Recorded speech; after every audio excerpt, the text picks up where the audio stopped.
চুরি গিয়েছিল পদ্মশ্রী, সিআইডি তদন্তে বুলার পদক ফিরল ঘরে। Hi everyone, welcome back to my channel Anjana entertainer. বন্ধুরা, তোমাদের সকলকে আমার এই ছোট্ট ইউটিউব চ্যানেলে স্বাগত জানাই। পদ্মশ্রী প্রাপ্ত আন্তর্জাতিক খ্যাতিসম্পন্ন সাঁতারু বুলা চৌধুরীর উত্তরপাড়ার বাড়িতে ঘটে চুরির ঘটনা। চুরি যায় তার বহু বছরের সঞ্চিত পদক, পদ্মশ্রী ব্যাজ। সাফি জেতা 6টি সোনার মেডেল, তেনজিং নোরগে পুরস্কার সহ একাধিক আন্তর্জাতিক পুরস্কার। গত বৃহস্পতিবার রাতে হিন্দমটরের দেবাইপুকুর এলাকার ওই বাড়িতে চোরেরা পিছনের দরজা ভেঙে ঢোকে বলে অভিযোগ। ঘটনার সময় বাড়িতে কেউ ছিলেন না। শুক্রবার সকালে বাড়িতে এসে তালাভাঙা অবস্থায় দেখতে পান বুলা দেবী। শূন্য ট্রফি ক্যাবিনেট দেখে কান্নায় ভেঙে পড়েন তিনি। সংবাদ মাধ্যমের সামনে কাতর আবেদন করেন, আমার মেডেলগুলো এনে দিন, ওগুলো আমার জীবনের সঞ্চয়। রাজ্য জুড়ে নিন্দার ঝড় ওঠে।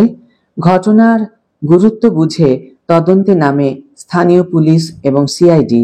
লাগাতার তল্লাশি ও তদন্তের পর ঘটনার 48 ঘন্টার মধ্যে উদ্ধার হয় সমস্ত চুরি যাওয়া পুরস্কার। উদ্ধার হয়েছে পদ্মশ্রী ব্যাজ সহ অন্যান্য ট্রফি ও মেডেল। গ্রেপ্তার করা হয়েছে এক অভিযুক্তকে। পুলিশ সূত্রে জানা গিয়েছে, ধৃত ব্যক্তি পূর্বপরিচিত এবং বাড়ির গতিবিধি সম্পর্কে ওয়াকিবহাল ছিল। তদন্তে উঠে আসছে আরও কিছু তথ্য, যা যাচাই করে দেখা হচ্ছে। বুলা চৌধুরী জানিয়েছেন, পুরস্কারগুলো ফিরে পেয়েছি, তার জন্য আমি কৃতজ্ঞ, কিন্তু এই মানসিক ধাক্কা কাটিয়ে উঠতে সময় লাগবে। বিষয়টা একটু অবাক করার মতোই। চোর বাড়িতে ঢুকেছে শুধুমাত্র পদকগুলো চুরি করতে।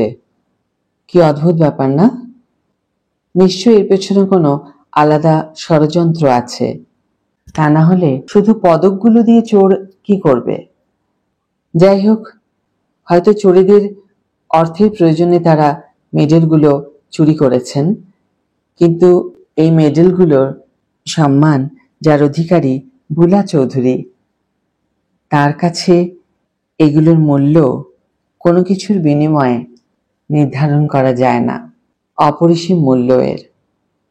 তাই তার এই পুরস্কারগুলো ফেরত পাওয়াতে আমাদের সকলেরই খুব ভালো লাগছে।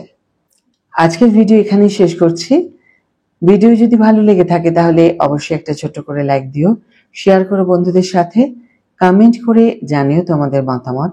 যারা এখনো আমার চ্যানেলটিকে সাবস্ক্রাইব করোনি তারা অবশ্যই চ্যানেলটিকে সাবস্ক্রাইব করে আমার পাশে থেকো, আর যারা অলরেডি সাবস্ক্রাইব করে দিয়েছো তাদের জন্য আমার অনেক ভালোবাসা এবং অনেক ধন্যবাদ।